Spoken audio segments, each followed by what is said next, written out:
the session on Migration Summit 2023, a month-long celebration and convening of different organizations, universities, industries, companies, refugee and migrant communities working together to co-create pathways for learning, livelihood, and dignity.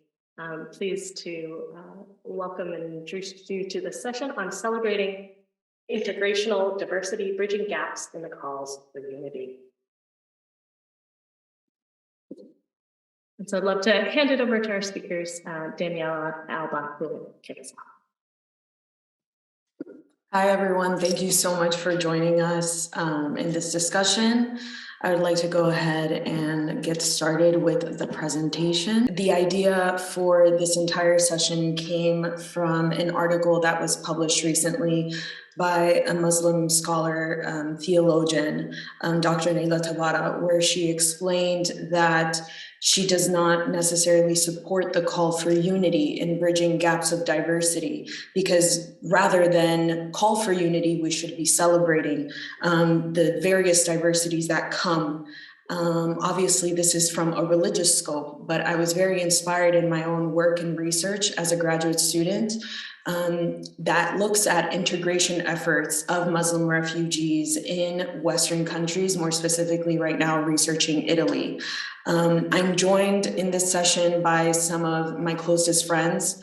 And the reason for that is because oftentimes the orthodoxy of integration efforts is spoken from a sheer academic and data-based viewpoint, which is very important, but bridging the gap between the orthodoxy and the orthopraxy is also crucial towards amplifying the voices of migrants and refugees, understanding the difference between these conditions, and ensuring that future practices have a more holistic and rounded viewpoint. And so I have been privileged enough to gather some of my closest friends to give that testimony and open into discussion about their lived experiences, as well as how this has shaped their integration experiences in their host countries and now countries of residence, and what they believe are the key components of a future where holistic integration is done from a point of coexistence and of celebrating that diversity. So with that being said, I wanted to go ahead and introduce all four of them. I also wanted to emphasize that this discussion aims to foster the understanding of the experience of immigrant women in the context of their independent journeys in these Western countries, where they divert, where they coincide, and what their integration has been like, to better understand the nuances of the integration process and therefore, again, develop sustainable practices in the face of increasing global displacement, which I will give you some more data about in a second, and societal pluralism, So I wanted to go ahead and introduce Denise Kaveri. She is an actor, director, playwright, and shadow puppetry artist and animator who is based in New York. Her work experiments with forms of focus on memory, grief, immigration, and the concept of home. Denise has performed extensively in Tehran, Boston, and New York, and her plays have been performed in several national and international festivals. She has designed and directed shows in shadow puppetry visuals for several contemporary classical composers and opera companies, including Opera Frankfurt, Gorilla Opera, Dinosaur Annex, and Long Beach Opera. She is the recipient of the NYFA Award for her documentary animated web series Diaspora, which you can find on YouTube. And she is the writer, creator, and animator of it, as well as the singer. And she explores the daily struggles of immigrants in this show. She has also recently been given a position to teach for the City University of New York. So we welcome Denise. Then we have Maya Sidin. She is a UX designer with a master's degree in Middle Eastern Studies from the CUNY Graduate Center. During her master's, she specialized in Central Asian migration, which gave her a deep understanding of the region's history, politics, and culture. Maya's passion for Central Asian history began at an early age. her family, originally from Turkey, moved to Uzbekistan where she was born and raised. And in 2008, Maya made her life-changing decision to move to the United States at 14 without her parents to pursue her education. Maya is also passionate about music and culture, which sparked her curiosity about the world around her. And her love for music has led her to experiment with different instruments from around the world and expanding her knowledge of diverse cultures. We are also joined by Bahar Royai, who is an Iranian composer and sound designer. She has been acclaimed for all of her works, and she mainly focuses in Boston and New York. She has received the From Music Foundation Commission award, as well as honors from multiple associations. She writes music for several genres, from opera to theater, film, and chamber music. And she has performed all over the world. She is an adjunct lecturer at Baruch College and an artist in residence at the Longy School of Music. And she's currently pursuing a PhD in composition from the Graduate Center of the City University of New York. And then finally, we have Rama Jalab. She holds 2 bachelor's degrees, one in English language and literature from the University of Aleppo, which she obtained in 2013. And the second is in communications, which she obtained from the American University of Rome in 2020.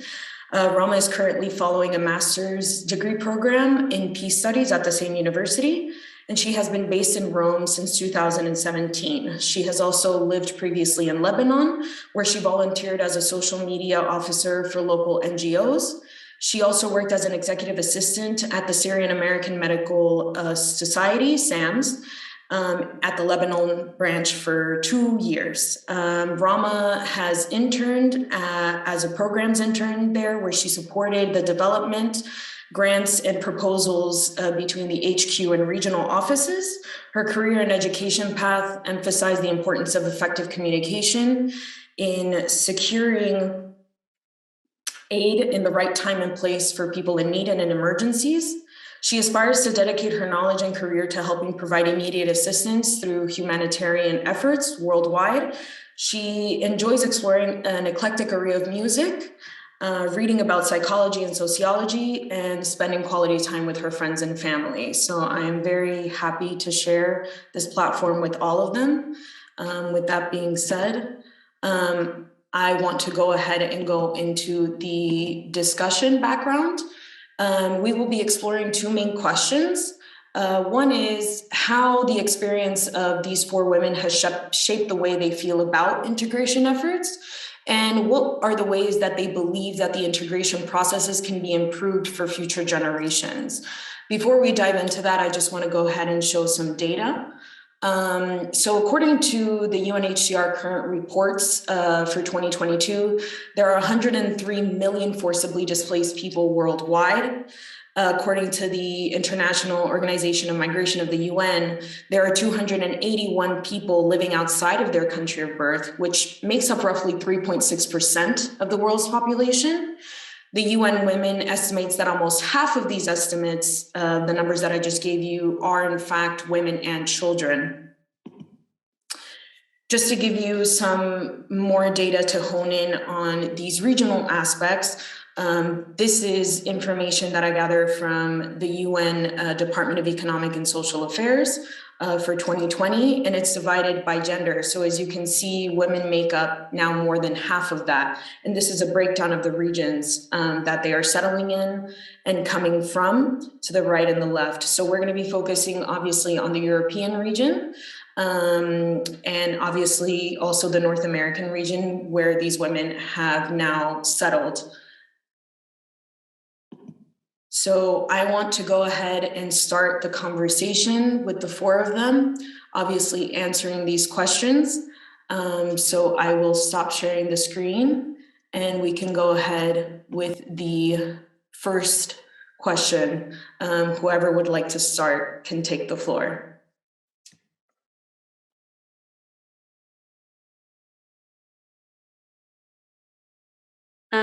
I guess I could go ahead. So The question, how my experience have shaped the way I feel about integration, right?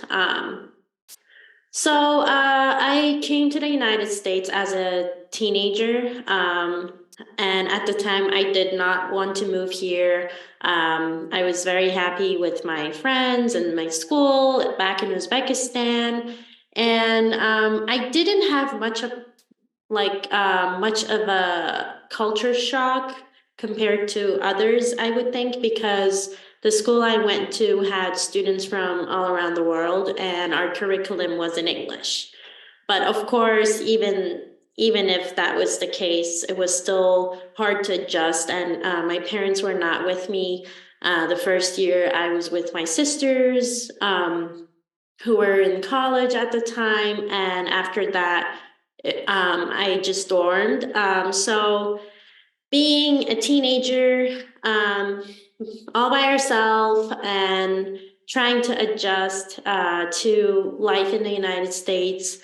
At first, I thought I could just be one of them and try to talk about all the things that teenagers here would talk about, but there were a lot of times where I wouldn't understand many of the references they made. They're like, oh, growing up, I watched this cartoon. Or even to this day, I don't understand some of the phrases, idioms used. So it's been more than a decade now, and I still have to ask my friends to clarify what they're talking about. So fast forward to today. Um, Throughout this whole decade, I would say I had different phases.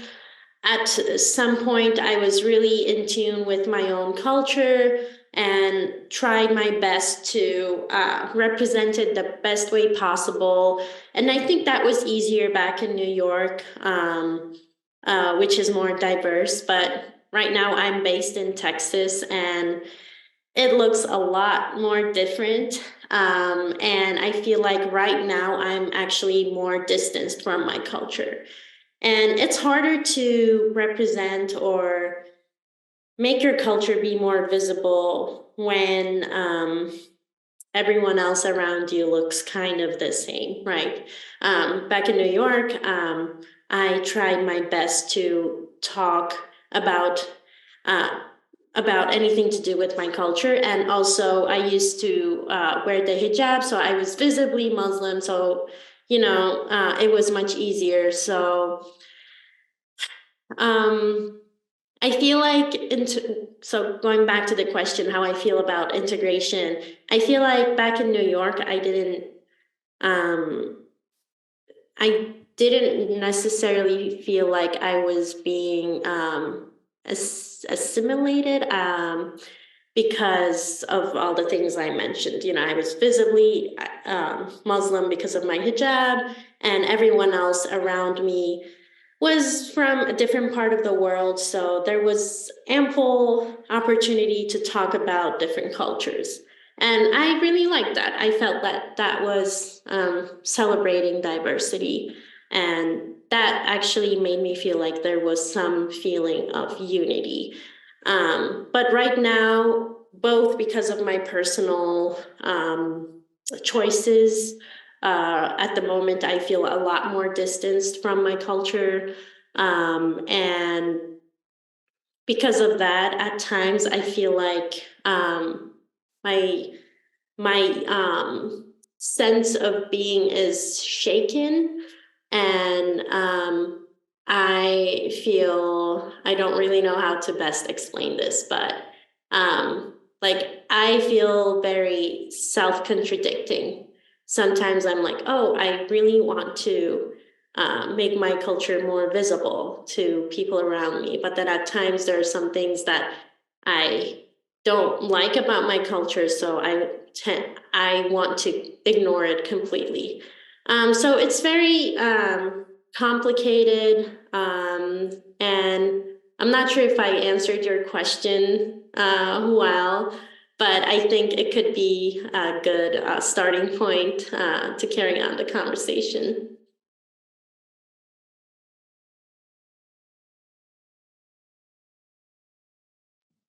Thank you so much, Maya. Yeah, if we can go ahead and have maybe Denise or Rama go ahead and pitch in. I believe you brought up some incredibly amazing points and things that are worth definitely exploring in the discussion further on. Yes, I think I'll take it from here. It's very similar to what Maya was saying. My immigration was not planned so much as a lot of my fellow immigrant friends had the experience of that. Mine was just like I didn't apply for, a student visa or any of that. Everything just kind of happened towards me coming to the US from Iran. Although from the very early ages, from the very young age, I started learning English because I had an aunt who lived in the States, and she kind of created this utopia of America for us. And we're always thinking about, okay, we're finally, eventually we're going to move to the United States someday. And then, so I started learning English. I was in touch with English. It was part of my daily life. I loved everything in English. I loved, pop American music. I loved Disney movies. I even sang Disney songs before I knew what they meant. So it was very much like integrated into my personal life. And then it was just, kind of going on until, as I said, everything happened in a way that I could come to the US. And when I came here, I actually, at that point, I wasn't really sure if I wanted to migrate, if I wanted to leave my country. But I was, since it just happened, I was seeing it as a kind of an experience. So I thought of myself not as an immigrant, but as someone who's going to experience living in a different country with a totally different culture that I've been fascinated by. And I had created this fantasy of it. So I came here, and just like Maya said, it was hard. It was, I felt very different. I felt like, although I had been speaking English since I was very young, it's still my second language. I still can't feel like I can express myself fully. I have to be very careful of, how I pronounce things, how I put my sentences together. Even if grammatically they were right, sometimes they were awkward to, native speakers, and they would say, how, why would you say it that way? So that, feeling of always looking into the eyes of the native speakers to see, did I say anything wrong? Did I mispronounce something? Do they find me funny? Do they, am I funny in English? How can I be funny in English? And then, because, I was funny in my own language. I was funny in Farsi, and I was trying to be myself again, in my second home. And then, a lot of times I felt people found me funny, but in the times that I wasn't actually intending to be funny, so, and the times that I wanted to be funny, they didn't get my jokes. So all of this, I think language is, of course, a huge part of anyone's identity, which was not really clear to me before I had this experience. I didn't know how much language, how important of a role language plays in someone's life. And then I was never actually into assimilating myself, or I wasn't really looking for a way to assimilate because I thought maybe I'll go back and maybe this is just an experience. If they, if they connect with me, great. If not, it's not the end of the world. I'm not going to live here forever.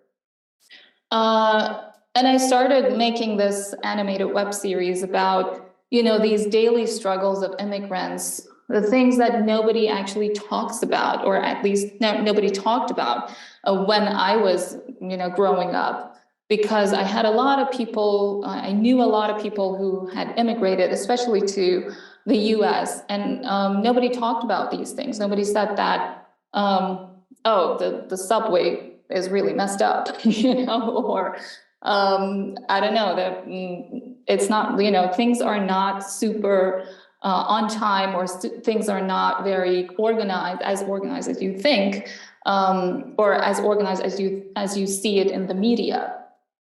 So we always, like in Iran, there's still a lot of people who say this, when something goes wrong, they're like, yeah, because it's Iran. Like if you go to the United States, it's not going to happen.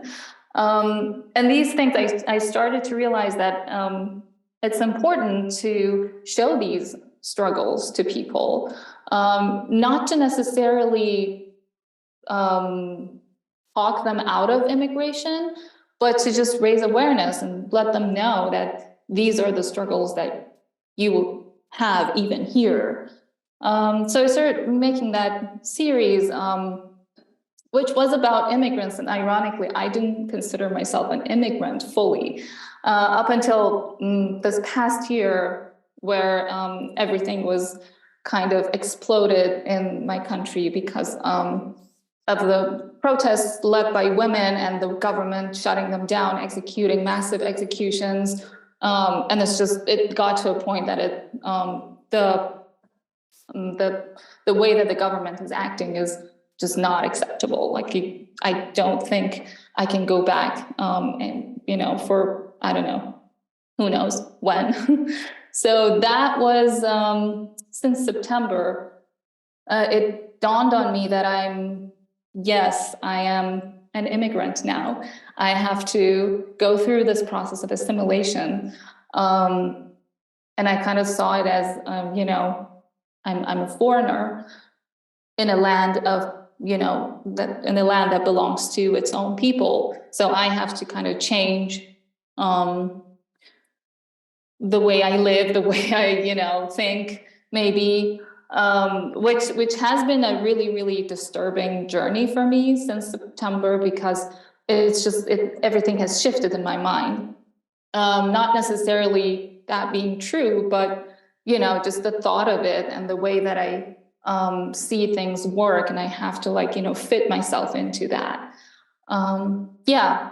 Sorry for the long. And also, by the way, I don't have the same background as everybody else, not because I'm special or different, but it just looked so weird on me. So, yeah.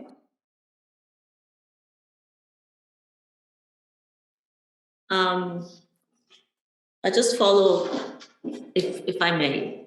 I continue because I think, Denise and I have been collaborating a lot. We're very close friends.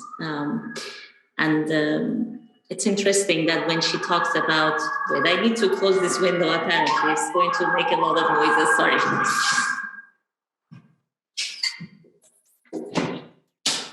I love living in New York. In New York City, it's never a dull moment. Yeah, sorry, everybody. I apologize. It is interesting when she talks about the process of immigration that she has started from September. We know each other since 2014. And she's right. I am seeing the ways in which that she's practicing this process of immigration. The first thing is that she's accepting things more. And that is very, very, very special in so many ways to me, because Denise always had this flag that things are not working, why everything is like this, things to change. So I am, it's very interesting to me that she talks about that. thanks for reminding me of that, Denise. It's good to know that what is happening around. And my story is very, very similar as well. In some different ways as well. Back in Iran, I felt different.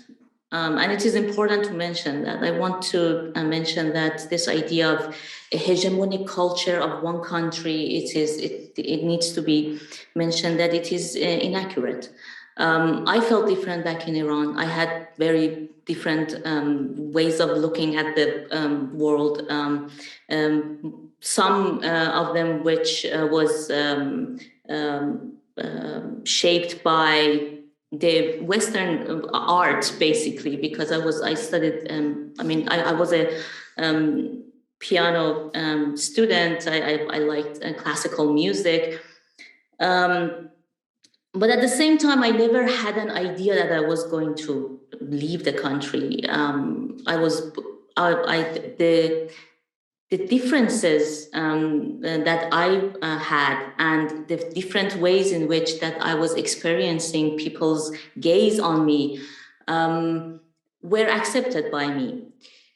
But it was interesting to me that while I was there, I had this idea somehow that, well, the other countries are better. Like, probably if I go there, I would be more accepted. Probably. And that interestingly helped me when I moved to United States. I did not have a culture shock. It didn't happen to me. The culture shock came to me in the process of 4 years or 5 years.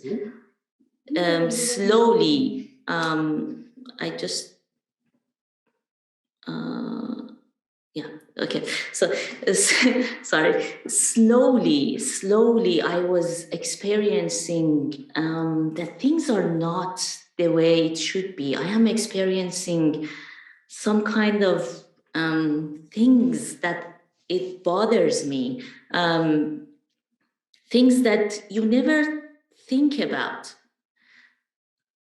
For instance, I came to the United States, I went to this institution, and then in the admission office, I asked that, hey, I want to change my visa from student visa to, from tourist visa to student visa. And this woman that was in the institution, she immediately started to talk to me and scold me that, why do you want to do this? Why do you want to be a student here?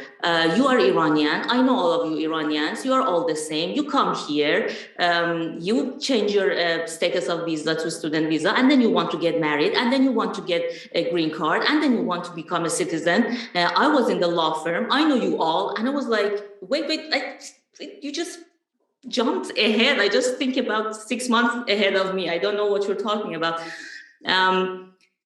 But the funny thing is that I felt something, right? I didn't know what is racism. I felt something. I was experiencing something. And then I called the first person that I knew that may have some answer. I called my father. And my father said, oh, Babajan, yeah, it happens. Maybe you should say that you are not from Iran. Say that you are from Greece. And I was like, what? Like, the process of thinking about racism is not even mentioned to us back in the places that we are. The caveats of the countries that we think as these utopian places, spaces of perfect situations, is never mentioned to us. We do not know things until we experience it when we are here. I think in my mind, as Denise said, I was somehow integrated in some things, some concepts of the other culture. But again, that was coming from this hegemonic idea of what is West. Like, the West is this. And this, I think if you want to address diversity, we need to address the fact that we need to move away from this duality of thinking, this hegemonic thinking of places. That needs to be addressed. The first time that I really experienced that I don't think I will be ever able to integrate in it in the meaning of assimilation was when I realized that even though I'm becoming familiar with the language, even though I'm very much comfortable teaching in the second language, I am still experiencing this anxiety of translation, this process of the anxiety in the translation. And that made me go back to things that I knew before when I was 14 years old. I could read literature of the medieval era from Iran, but I can't read any literature of the medieval era from let's say, in Latin language, so or in English language, that I understand it, that it sits with me, the poetry of it sits with me. This process made me go back somehow to the concepts of the culture that I came from. Things that I ran away from now are my friends somehow. I think about them, how to use them in my artwork. Thank you. Sorry if I talked a lot.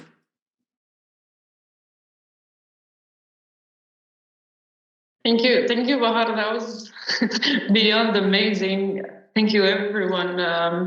I find, even though I'm from Syria, you guys are from Iran, but I feel like we're speaking about the same context, the same background. I feel so related to every single aspect you've been describing throughout your journey, which is how the way I usually make sense of things is just to come back and see in which category they fit. And I always see the roots of these problems related to, we're talking about three different realms: the society, the roots, and the identity of the person. So in my story, there were multiple, just like you guys, there were multiple factors that influenced the decision to leave the country at the beginning. And when I was like really young, I had a profound interest in, as well, Western popular music and American sitcoms, which eventually blossomed into a fervor for the English language.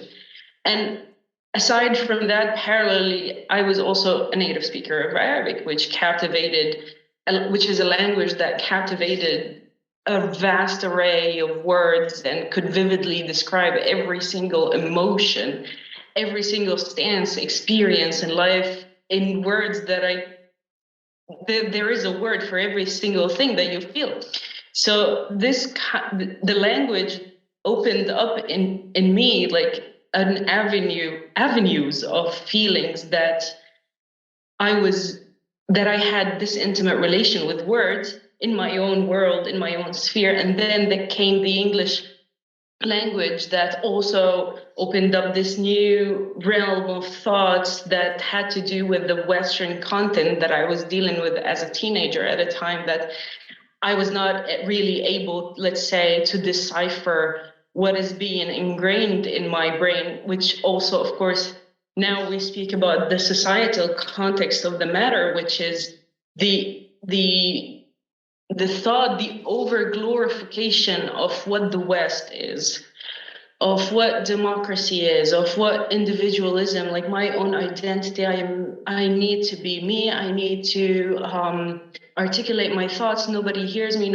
And of course, we're still speaking about a young age. So these kind of thoughts are an energy that is not being directed in the right way. But all I knew is that I had the desire, insatiable desire to knowledge and to learn more, but I was estranged in my own society, a society that was saturated with messages that idealized the West and their advancements, causing me to harbor and my peers and people of my age to harbor feelings of contempt towards my own culture, traditions, and way of life.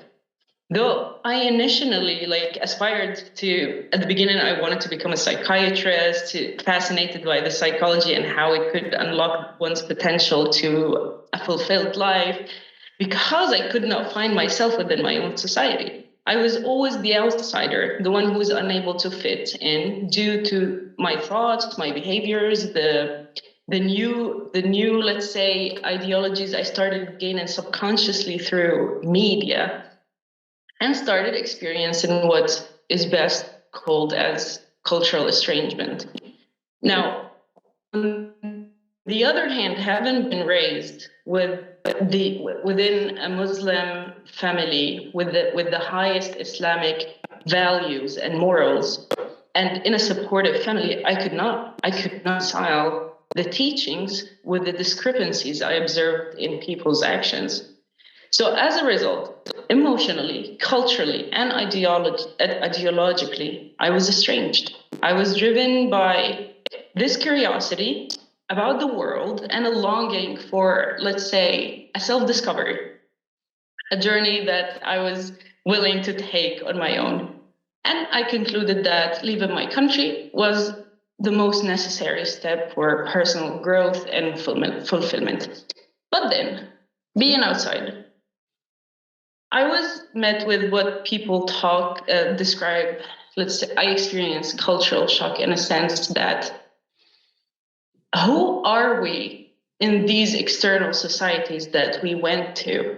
It wasn't me anymore. It wasn't the lovely family with the Islamic morals, with the Arab poetry kind of morals that also described what people are like: the generosity, the love, the care, the highest of things that you could do for the other. And that was not the image.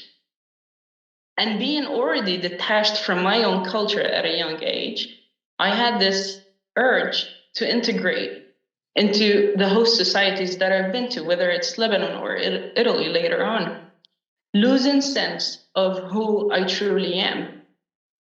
Then years after studying communications and media and like having my own courses at the side and like my own relations with different people from different aspects of the world, different places of the world, I started realizing that this reality has really been manipulated. The reality that we have lived at a younger age when we were back in our society.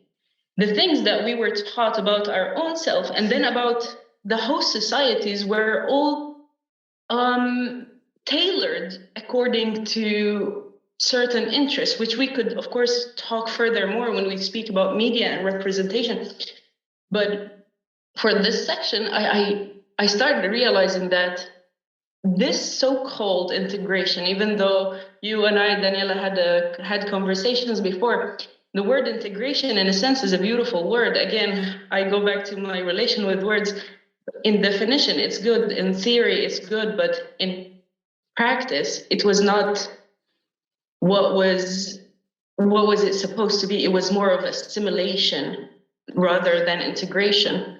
So like in many organizations that we've dealt with, without naming anything, but I noticed that whenever we speak of like, okay, being familiar with a certain country's context is highly applauded, is really good practice. It shows that you're a good civilian, etc., etc.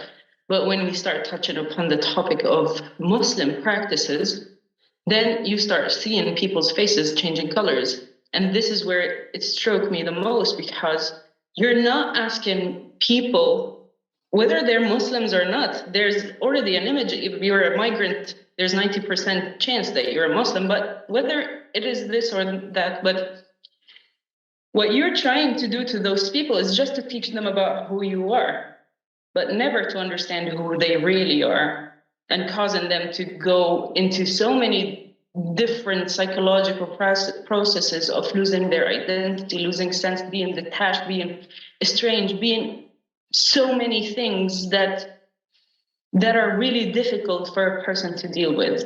And then also, being a host country, you're also losing a great deal on what's the beauty of the other culture bringing in. So it is a lost equation on both ends. You're harming people that are sitting in your country that could be benefiting your own society. And also you're harming your own society by depriving them of the great parts and the aspects that other and different perspectives people are bringing in. And then forgetting that at the end of the day, we're just all humans. We share the same feelings. We share the same capacity to feel things, to perceive things. This is what unites us the most. So being good or being bad is not anymore the fact that you're Muslim or Christian or Jew or atheist, or it's none of those. It's whether your own personal traits are best defining you or not, whether you're acting in a good way or not, whether you're behaving or not, etc., etc.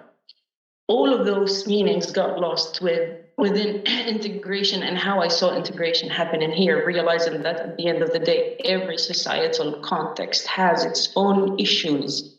So why did I hate my own society? And this is how my experience shaped my feeling about integration. Thank you so much. Thank you all so much.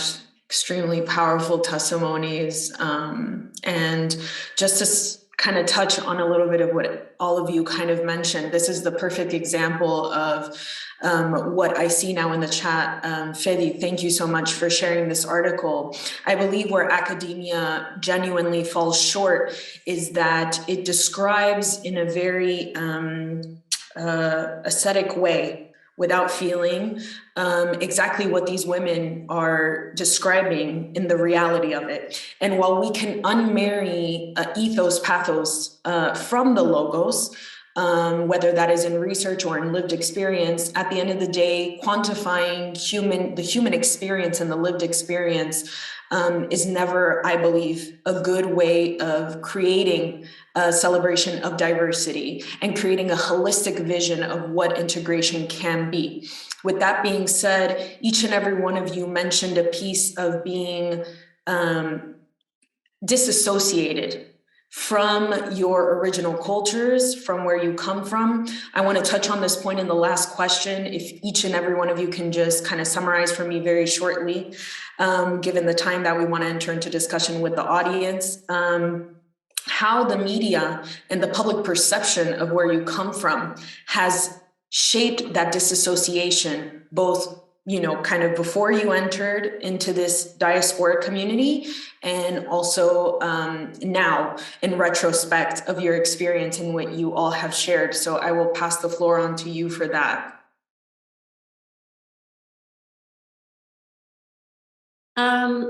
Yeah, media. And before I get into media, I just wanted to add something about integration also in academia. And it's related to what I'm about to say about media as well. When I was in grad school, so I studied Middle Eastern studies, and at the time I wore the hijab, and I noticed that even if, you know, people I was in class with and my professors were studying the same people, the academic perspective I thought was always secular. And that's because, you know, when it comes to the academia, you always look at it from a Western perspective, I think. And as a Muslim, I always felt that whatever contribution I had with my comments was viewed as, oh, this is a Muslim woman speaking. She's not speaking from an academic perspective. And that really bothered me. So I feel like even if people in that class also came from the Middle East, it was always a secular perspective when it came to studying religion. And when it comes to media also, so in the news or in in the shows, it was always this image of, oh, the Muslim woman needs saving. So in a show, for example, if there's a Muslim character, it's always a character who goes from loving her religion to being freed, you know, taking off her hijab, and now she's fully free, living her own self. But for me, in my own experience, it was never, it wasn't that distancing myself from religion wasn't freeing. So that's one thing that bothers me in media is, the same story is fed to the people here.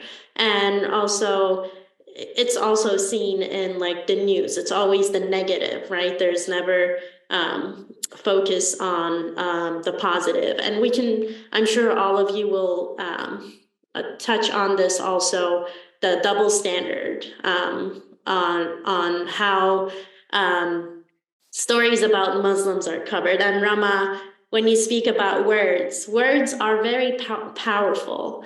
How they choose to describe something when talking about the Muslim population, when talking about people from the Middle East. Even one word that might seem innocent is actually having a lot of power on how public opinion is shaped.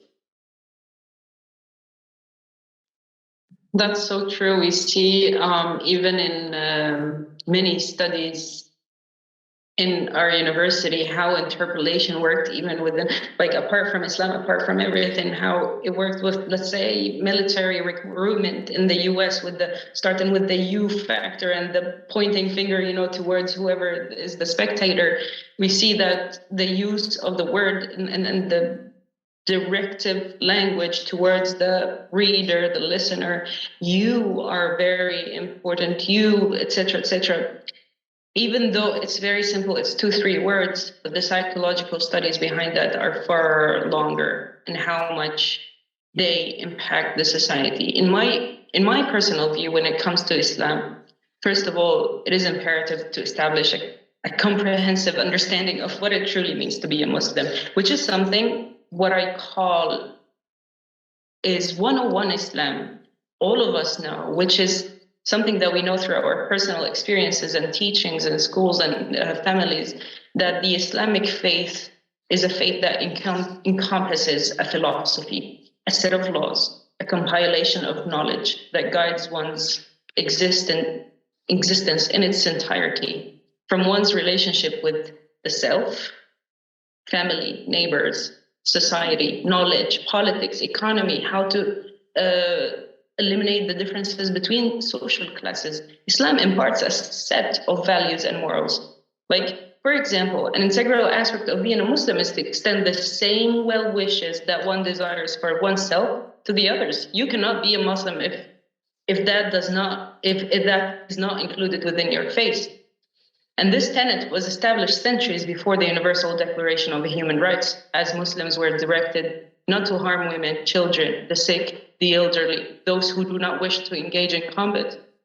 And despite the fundamental teachings of Islam, again, I call 101 Islam. Everybody who talks about Islam says the same things. These are very, very basic. Despite all of those fundamental teachings, media representation have continuously perpetuated the necessity to reiterate these basic tenets, for us to be speaking again and again about the very fundamental thing of what a Muslim person is. The media's portrayal of Islam is often rooted in Islamophobia, which entails a desire by Western powers to maintain a view of white supremacy. The manner in which Muslims are depicted is often alarmist, racist, xenophobic, and founded on the misguided notion that Muslim identity is exclusively defined by religion.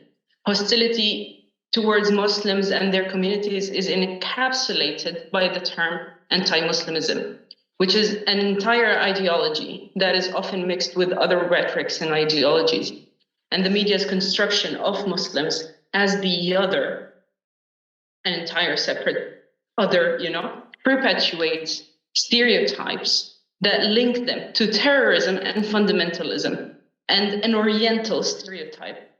And such racialization has resulted in Muslims being identified solely by their religion, which contributes to the perception that they are outsiders to the Western way of life, whatever that is, or to democracy, or to making the Muslim seem as if this is what defines the person. It's not anymore what they enjoy as within their personal traits, etc. How many movies have we seen where every scene, when we speak about Muslims, we see them like, I don't know, in their robes, Allahu Akbar, trying to kill people, or as you were saying, Maya, a woman who's eagerly waiting to be freed because she is being oppressed. Oppression does exist. We are not denying that, but oppression exists everywhere, in every context, in every religion, in every society towards women. And that's what we should deal with, not oppression with Muslim women and why they are wearing hijab, because it's just, no. We are not understanding that the perspectives are different. Just like you see one thing, the other person sees a completely contrary perspective. Just like a woman, for example, would say, it is my free of choice to strip down my body and like wear whatever I want, which of course you have the freedom to do whatever you want. But it's also the perspective of, let's say, for example, a hijabi woman who would look at that and also say, it's a pity that in order to get an attention, I would need to strip down my body and to be using my body as a merchandise. And if we look at the roots of commercialization and male objectification and the male gaze, we see that stripping down the bodies of women was to get more consumers into the market. So this is a form of oppression. Again, we're not saying anything here, but the fact that there are different perspectives in the world, but media is definitely not a good actor in this relation. At the end of the day, we have to remember that media is a driven content for certain agendas. Even if we're starting from my own personal, let's say, Instagram story that says, oh, I'm so happy in my, such and so food travels, which we all know is a depiction of an unrealistic standards of life. Starting from like even personal use of media to sponsored media, media that is affiliated with governmental institutions, media that is affiliated with certain economic aspects. Media is rarely ever unbiased. So it's the duty of the individual to start picking and choosing from different perspectives to have a well-rounded idea, so they eventually have their own analytical abilities within their own readings and understandings to form of a somewhat what we call an opinion that could be fair to everyone. This is my perspective. Thank you. Sorry for the long answer. I just want to add to what these lovely ladies touched on. And that is, yes, to all of that, to like not covering the news, especially the news properly. But also one of the things that I have been seeing since I came here, studying here in academia and, in the theater industry also, I get a lot of, is there a theater in Iran? Is there like, how come you were trained? You trained in Iran, like, you say you trained with this person and that person, with like Polish people, with Polish theater artists. And I was like, yes, we have actually a very strong theater industry in Iran. If you see the works, and a lot of theater artists from Iran, they showcase their works in Europe, and they win awards and they get recognized. And I didn't know what was happening up until I went for my master's degree. I went to this program, and for the theater history, we talked about every single country and then the theater history of every single country except for Iran and the Middle East, basically. As if there is no performing art industry there. There's just not there. And then that was when I realized, and I tried to, speak up about it. I gave this presentation about the theater of Iran, and they were shocked. And still, they weren't, like, the professor wasn't willing to add that to the syllabus and at least, talk about it, at least cover that. And I think a lot of it, yes, it's a misrepresentation, but a lot of it is also neglecting what's happening, what we have, especially education, like in the arts. I can only talk about the arts because I don't know in the other fields, but in the arts, if in Tehran, for example, you go to an institute, just a random free class or free workshop, you see that the fundamentals are teaching, a structure of teaching is there. The education, like people know how to teach you something. Here, I tried a lot of classes, master classes, universities, and it was like higher level of education. And it seemed like the students had no idea of the basics of what they were being taught. And they always looked down on me, having been educated in Iran, because they thought, oh, there is no proper education. There is no proper, art scene. So that's what I wanted to talk about in the books, in the academic. I see that also as a media because it gives you information about what's happening. And it's actually not covering any Iranian artists, even Iranian artists who are worldwide known. And that also has a lot to do with how we feel about ourselves. I know a lot of Iranian artists who do not take their fellow artists seriously because they are from Iran, or they're renowned artists from Iran who even Iranians are like, oh yeah, well, but that's not a really important artist because he or she were Iranian. So I think that has a lot to do with how we feel about ourselves, how we feel about the achievements that we've had throughout history. And I think that's what we need to work on, because of course the media is not going to cover that. And we're kind of, we're giving up. And I don't think that should be happening. So that maybe is like, this is kind of channeling it to the next question of like what we can do. But yeah. Denise, my favorite one is that, so you're a Muslim, and I'm like, oh my God, what is going to be the question? So you're a Muslim. Do you believe in ISIS? Like, yes, and my dad would trade me for 40 cows if you propose.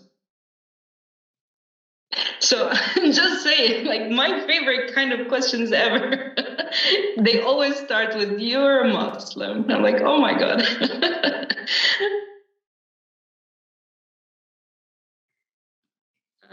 Dear Daniela, are you waiting for me to say something, or you want to move to the next section, my dear friend? It's really up to you, my dear. I would really love to hear if you have anything to add before we round up to the final, and then leave the last 15 minutes for open discussion. If you guys have questions in the audience, so please. Yeah, sure. So ask the last question, and then maybe I will connect these two questions with my answer. Perfect. So before we go on to the very last question, I just want to say, I really want to give a big thank you for the MIT Migration Summit, for the REACT team, the Natmal and Karam, for giving us the space, for the vulnerability of all of these women, for everyone who has stuck throughout this entire session. With that being said, I wanted to just give a bit of background of how it is that I came to hone this idea. And it really comes from my own experience as an immigrant from Colombia, who is of a mixed Spanish and indigenous background. And I bring that up specifically to wrap this up in solutions in the second question, the second major question of this panel, which was, what can we see as constructive and sustainable solutions towards a holistic integration process? Because it is inevitable. As a matter of fact, we know that the numbers of displacement worldwide are increasing due to several factors: climate change, conflict, remaking of borders, political situations. So these phenomena, unfortunately, are not going to change. And so this entire summit is really based on different people coming together and trying to find and build on these ideas of how to really make this something sustainable. So this is a very humble contribution that comes from the thought of having to survive in a very real way. Survival not only for the people who we speak of as indigenous populations, for example, the Persian culture that Denise and Bahar touched on, the themes of also from Syria and also in Middle Eastern studies that Maya and Rama touched on, but also as a humanity, the integrity of being human, the integrity of seeing the other, not for a certain thing that presets them, meaning a woman, a Muslim, an immigrant, a refugee. No, just as a human who can help to shape the future of a world, of a pluralistic world that can actually coexist and create great things for the future without having to live with these barriers and enhance diversity to create these sustainable ventures. And so with that being said, these women have helped to shape my research, have helped to shape my thoughts. They have educated, they have gifted to me. And I wanted to share this with the world. And that's why the following question is so crucial and what I really want to wrap up with, which is, in your opinions, what are some key sustainable ways that we can create these holistic integration methods? What are some key areas where you see, some of you have mentioned a little bit about it? What is something that you can say off the top of your head? I really believe this would shape the future of migration.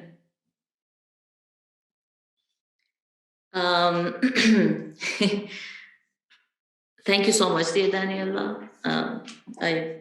You know how much I love you. You're a great friend, and I learned a lot from you. And I hope you know that, and I've said that 100 times, but I will say that more and more.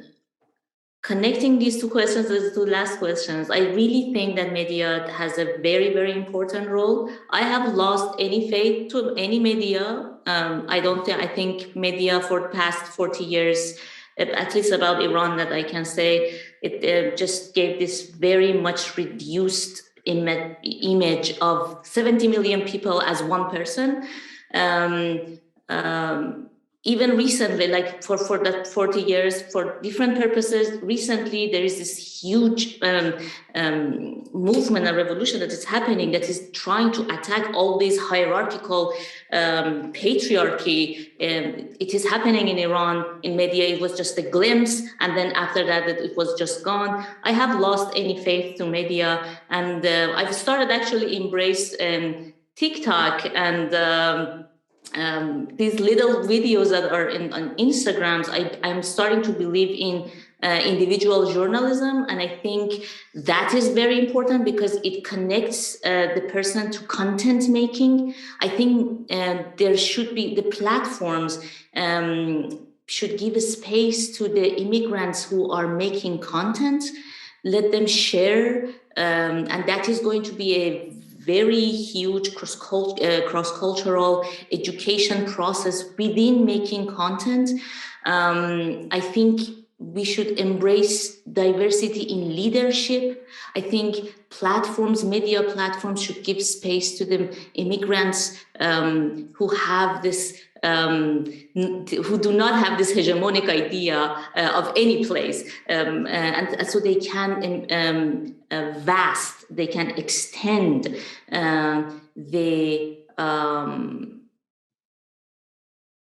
they can extend the education, the knowledge, and they can bring this space to share to have this common purpose that needs to be shared among us all. That's what I think. I think media, in that sense, is hopefully going to be crucial and helpful, right now I have no faith to the major medias. Just following what Bahar was saying, how important it is to give media to immigrant artists. I didn't know how difficult it was up until I started making that series, Diasporan or Diasporan. And I found it really, really difficult to just find a platform for it, as if there was this resistance against it. First of all, by the people in diaspora, especially Iranians in diaspora, because they thought that it's giving an image of immigration and give an image of the states that was ruining the utopia that they were making for their, friends and family in Iran. So they weren't supporting it at all. And also Americans, a lot of them, well, there were supportive people there, but there were a lot of people who thought that, and we actually said that, you should really appreciate being here. You can't be criticizing what's happening here. You can't be showing these things. So that was really like, these were barriers of sharing my stories, sharing everybody's stories that I interviewed for this series. But I also wanted to talk about another thing, which is anxiety, and how much immigration carries anxiety for people, and how much you feel anxious throughout this process of immigration. And I think part of it is because, speaking of a personal experience, is that being yourself and finding a way to be yourself in another language and another culture is harder than finding a template to fit into. So it gives you a lot of anxiety to find your way into the culture that you're trying to fit in. And I think that's why people just want to take the easier way, because let's say if you want to say a sentence of how are you doing, if you know how it's said in English, you just go with that. And I think we had this discussion before, and Rama said that it stuck to my mind, that she said I try to incorporate some of my Arabic slangs into the English, which is great, but it's so hard to find a way to do that so that people can connect to it. So I think one of the steps that could be helpful is to help with this anxiety, help the immigrants with this anxiety, so that they don't have to pick the easier way, they don't have to assimilate, and they can find their way to be themselves in the new culture.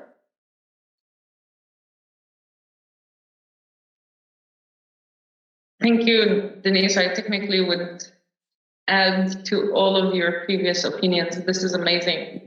This is what I truly believe is key to achieving unity, or at least cohesive living among each other. Because for me, like at the heart of achieving this harmonious living among people lies the need for education and understanding. Because if media taught us one thing, is that to never underestimate the power of social ties and how they work. Everybody is connected to everybody. So if I'm starting with the basic cell of the society, which is the individual, and I underestimated how much of an impact this individual could have on the society, then I'm not making any progress. My point is to start with oneself, with ourselves, then our friends, then our communities, then our societies, to be tolerant towards the other. The other for me as a Muslim woman is not Islam, as in this narrative. The other was getting to know Christians, Jews, non-believers, all other sects of the society. And by understanding them, I was able to understand myself more.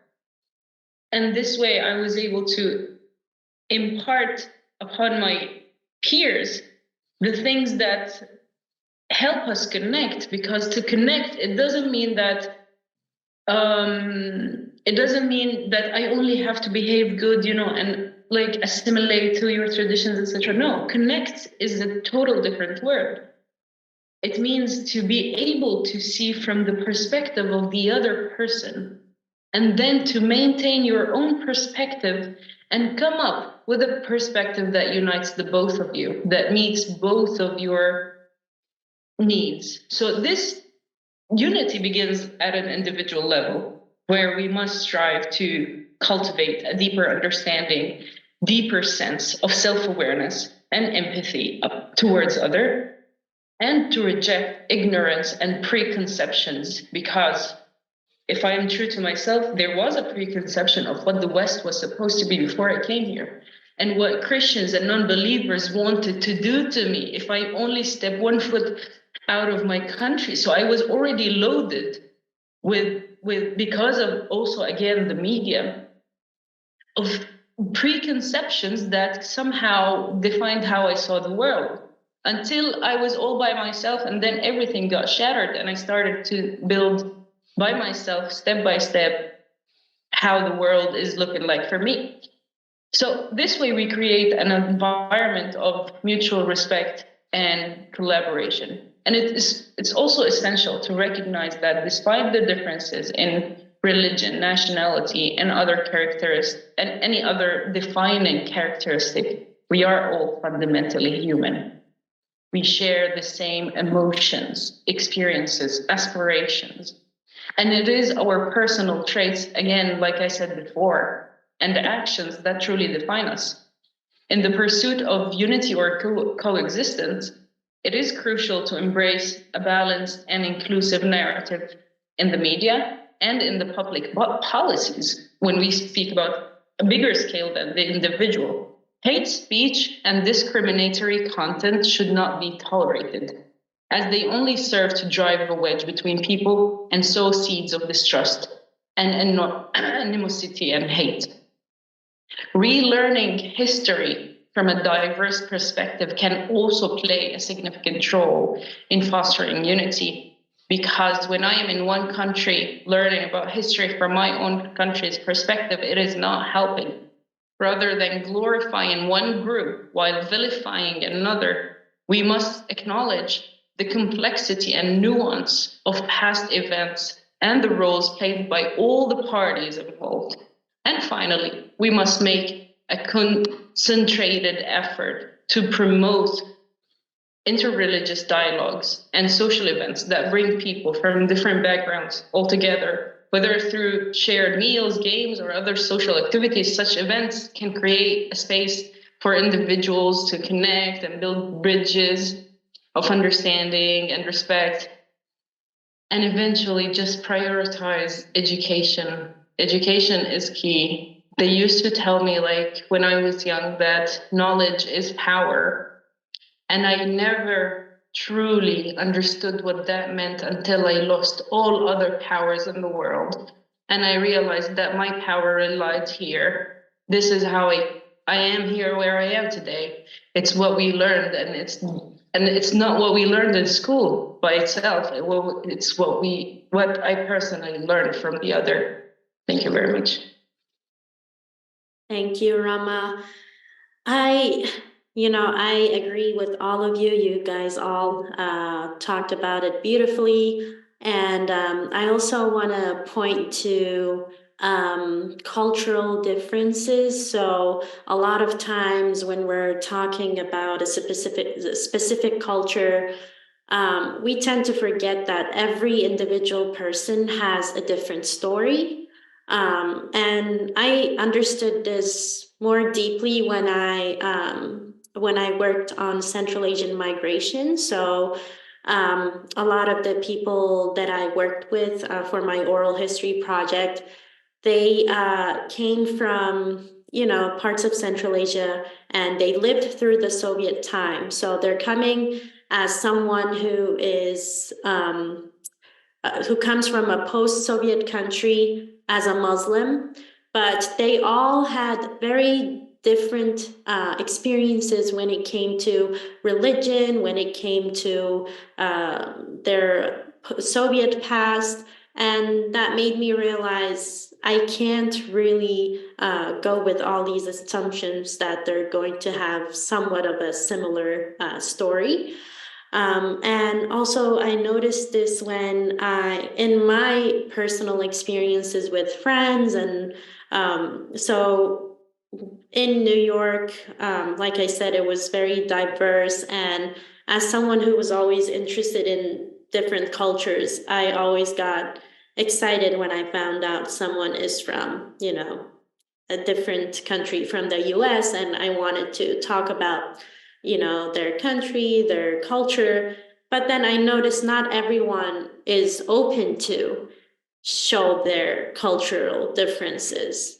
That's also another issue. So really, I think the most important thing, one of the most important things is to understand that, to really listen what people want to tell about themselves instead of trying to impose what they should be telling. And, this all relates to what you are all saying, and increasing visibility in media. But that's increasing visibility in a way that would not erase how they want to tell their story. I think that's very crucial. Thank you so much, all of you. Obviously, powerful statements, lots to talk about, lots to think about. So I want to go ahead and use these last 10 minutes to open up for any questions from the audience for our lovely panelists. So you can go ahead and unmute yourselves.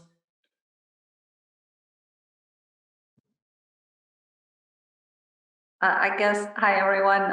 My name is Nicole Musalam. I'm, recently joined the MIT family, but before that, I've been, working in the interfaith space for many years as, I'm the former executive director of the Islamic Society of Boston, located in Cambridge, and I've been doing work 10 plus years in several sectors because of that.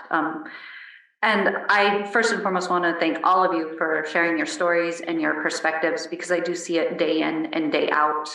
We have a charter school in my area that part of their charter, they teach monoculture.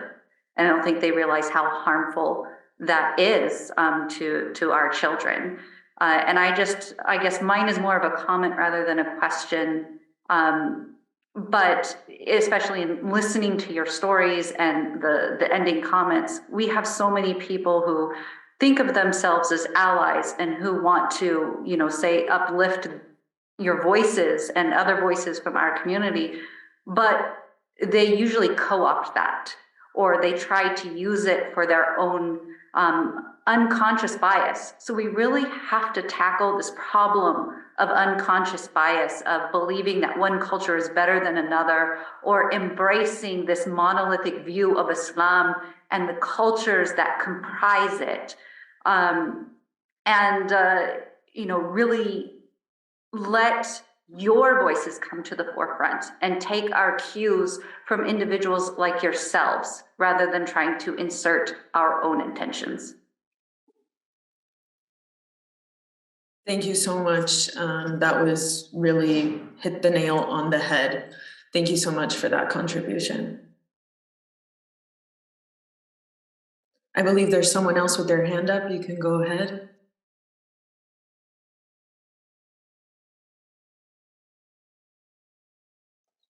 There's no name, so it says Zoom user. So go ahead, whoever that is.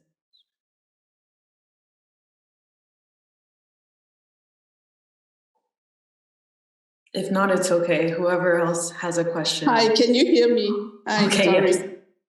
Assalamu alaikum to all of you.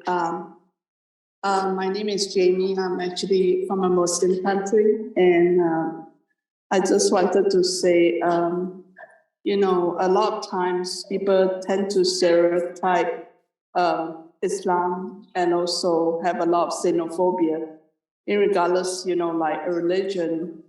They don't understand the culture and the heritage and it becomes so siloed away. I think we need to find about to normalize some conversations to bring about addressing cultural stigma and linguistic challenges for those who don't have a voice. And I am always in the alliance to build discussion around the table. I hope that, Dennis or who, either any one of you who like to share, please include me in conversation, because I want to bring about perspective of where we are and for women to be respected. Regardless, we have our hijab on or hijab off. It should be see us as who we are, not about what make out of us and, she's wearing a hijab or etc. I think there's a lot of misconception. So perhaps we can find a way to change the narrative, to find a way to bring about collaborations across the tables, not fear, bring us solutions like how do we respect each other from a place of love and compassion, and how do we support each other and having an equal voice on the table brings about a deeper understanding, I want to say. So if I may request, if you all have any other further conversation, I'd like to be able to participate because, I'm from a subservient culture too, like in where I'm from. The voice, the patriarch of the family is the one who make the decision for us. And we are often being silenced at the table. So owning to that, I don't have to live by that. So that's why I'm just trying to say, if there's a way we can help to address the trauma and find ways to be more courageous, to be ourselves, and not let anyone dim the light, the bright light that we all are. So just that thought, I thought, inshallah, we'll talk again. Thank you. Thank you. Thank you so much for that. That's beautiful. If you want to drop your contact information in the chat so that we can connect with you, that would be amazing as well. And shukran for your comments. Thank you. Thank you.